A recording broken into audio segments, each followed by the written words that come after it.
My earliest memory of it was when I was around 12. I was getting ready for school, and in the rush, I noticed the TV was making some weird noises, but I didn't think much of it. On the ride to school, I noticed it again. It was almost drowned out by the car, but it was unmistakable. I asked Mom if she heard anything weird, and she just gave me a look, so I dropped it. That's usually what happens when I mention it to anyone. The noise hasn't really gone away since then. It's always there, usually barely noticeable. Music helps, but only for a little while, and loud music just makes it worse. Loud anything makes it worse, actually. It swells to match the volume of my surroundings, ensuring that I'm never free.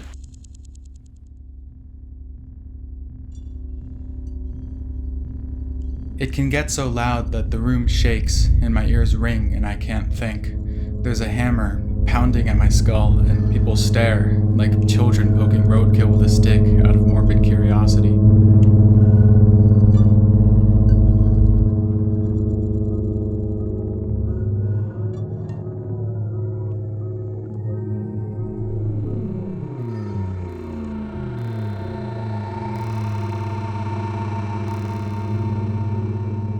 Sometimes it gets so quiet that all I can hear is a faint scraping, like something is trying to get out.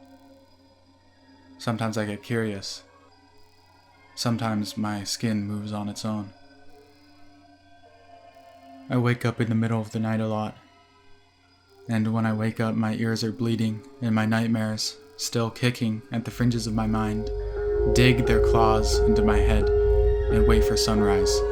I can't fall back asleep, and for the rest of the night, I am plagued with visions of ants crawling out of my chest.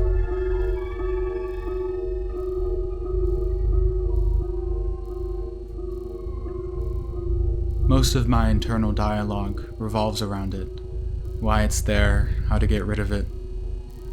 Sometimes I trick myself into believing that I did something wrong in life.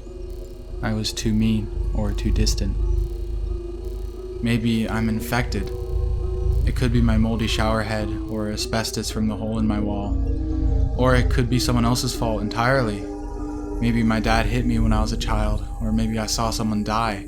Maybe then, when I tell people about what's happening to me, they won't roll their eyes. They might listen to me. They might fix me.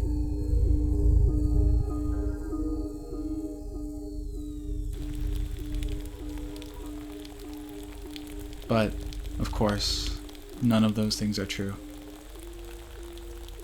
I was born broken, and I will die broken.